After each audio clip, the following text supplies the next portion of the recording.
Friends, welcome back to my channel. ಎಲ್ಲರೂ ಹೇಗಿದ್ದೀರಾ? ಚೆನ್ನಾಗಿದ್ದೀರಾ ಅಂತ ಭಾವಿಸ್ತೀನಿ. ಇವತ್ತು ಮಸಾಲ ಅಕ್ಕಿ ರೊಟ್ಟಿ ರೆಸಿಪಿನ ಶೇರ್ ಮಾಡ್ತಾ ಇದ್ದೀನಿ. ಬನ್ನಿ ವಿಡಿಯೋ ಸ್ಟಾರ್ಟ್ ಮಾಡೋಣ.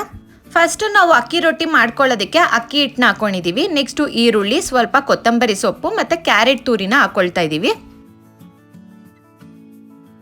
ಈಗ ರುಚಿಗೆ ತಕ್ಕಷ್ಟು ಉಪ್ಪು ಹಾಕೊಳ್ತಾ ಇದ್ದೀವಿ. ಈಗ ಖಾರಕ್ಕೆ ಸ್ವಲ್ಪ ಚಿಲ್ಲಿ ಪೌಡರ್ನ ಆ್ಯಡ್ ಮಾಡ್ಕೊಳ್ತಾ ಇದ್ದೀವಿ. ನೀವು ಬೇಕಾದರೆ ಹಸಿಮೆಣ್ಸಿನ್ಕಾಯಿ ಕೂಡ ಹಾಕೋಬಹುದು. ಹಸಿಮೆಣ್ಸಿನ್ಕಾಯಿನ ಏನಾರ ನೀವು ಹಾಕೊಂಡ್ರೆ ಸ್ವಲ್ಪ ಚಿಕ್ಕದಾಗೆ ಕಟ್ ಮಾಡ್ಕೊಂಡು ಹಾಕೊಳ್ಳಿ.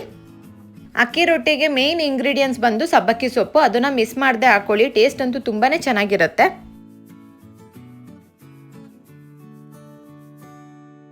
ಈಗ ಸ್ವಲ್ಪನೇ ನೀರು ಹಾಕೊಂಡು ಚೆನ್ನಾಗಿ ನೀಟಾಗಿ ಕಲಿಸ್ಕೊಳ್ಳಿ.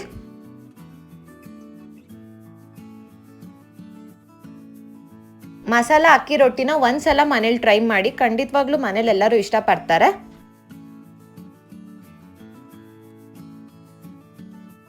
ಈಗ ನಾವು ಕೂಡ ಸ್ವಲ್ಪನೇ ನೀರು ಹಾಕೊಂಡು ನೀಟಾಗಿ ಕಲಿಸ್ಕೊಳ್ತಾ ಇದ್ದೀವಿ. ಕೆಲವೊಬ್ರು ಅಕ್ಕಿ ರೊಟ್ಟಿಗೆ ಬಿಸಿನೀರು ಹಾಕೊಂಡು ಕಲಿಸ್ಕೊಳ್ತಾರೆ. ಆದರೆ ಬಿಸಿನೀರು ಹಾಕೋಬೇಡಿ, ತಣ್ಣೀರು ಹಾಕೊಂಡೆ ನೀಟಾಗಿ ಕಲಿಸ್ಕೊಳ್ಳಿ.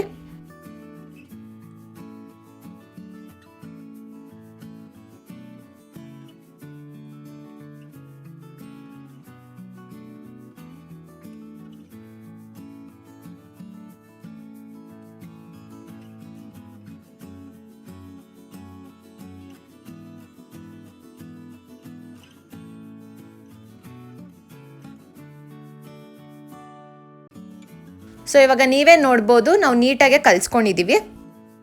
ಈಗ ರೊಟ್ಟಿ ಹಿಟ್ಟು ರೆಡಿ ಇದೆ.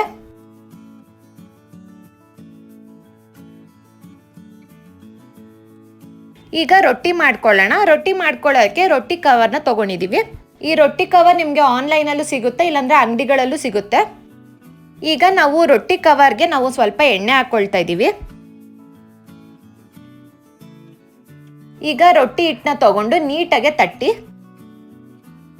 ಸೊ ನೀವು ನೋಡ್ಬೋದು ನಾವು ಯಾವ ರೀತಿ ತಟ್ಕೊಳ್ತಾ ಇದೀವೋ ಅದೇ ರೀತಿ ನೀವು ಕೂಡ ಮಾಡಿ. ಟೇಸ್ಟ್ ಅಂತೂ ತುಂಬಾನೇ ಚೆನ್ನಾಗಿ ಬರುತ್ತೆ. ರೊಟ್ಟಿ ಕೂಡ ಚೆನ್ನಾಗಿರುತ್ತೆ.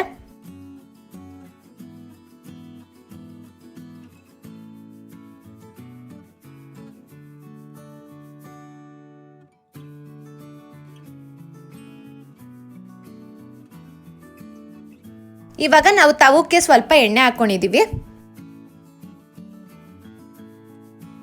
ಇವಾಗ ನಾವೇನು ರೊಟ್ಟಿನ ನಾವು ತಟ್ಕೊಂಡಿದ್ವೋ ಅದನ್ನು ಇವಾಗ ನಾವು ತವದ ಮೇಲೆ ಹಾಕೊಳ್ತಾ ಇದ್ದೀವಿ.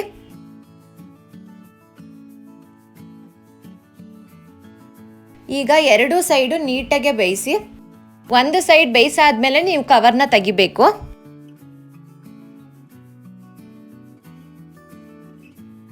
ನೀವು ನೋಡ್ಬೋದು ರೊಟ್ಟಿ ಎಷ್ಟು ಚೆನ್ನಾಗಾಗಿದೆ ಅಂತ.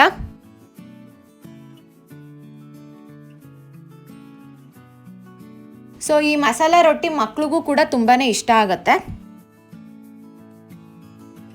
ರೊಟ್ಟಿನ ಮೊಸರು ಜೊತೆಗೆ ಇಲ್ಲಾಂದ್ರೆ ಯಾವ್ದಾರ ಪಲ್ಯ, ಗ್ರೇವಿ, ಚಟ್ನಿ ಜೊತೆಗೂ ತಿನ್ಬೋದು. ಟೇಸ್ಟ್ ಅಂತೂ ತುಂಬಾನೇ ಚೆನ್ನಾಗಿರುತ್ತೆ. ಹೇಗಿತ್ತು ಇವತ್ತಿನ ವ್ಲಾಗ್? ಇಷ್ಟ ಆಗಿದೆ ಅನ್ಕೊಳ್ತೀನಿ. ಇಷ್ಟ ಆಗಿದ್ರೆ ಪ್ಲೀಸ್ ಲೈಕ್ ಮಾಡಿ, ಶೇರ್ ಮಾಡಿ, ಸಬ್ಸ್ಕ್ರೈಬ್ ಮಾಡಿ, ಪಕ್ಕದಲ್ಲಿ ಕಾಣೋ ಬೆಲ್ ಐಕಾನ್ ಮರಿದೇ ಕ್ಲಿಕ್ ಮಾಡಿ ಅಂತ ಹೇಳ್ತಾ ಮುಂದಿನ ವ್ಲಾಗಲ್ಲಿ ಸಿಗ್ತೀನಿ. ಅಲ್ಲಿವರೆಗೂ ನಮಸ್ಕಾರ.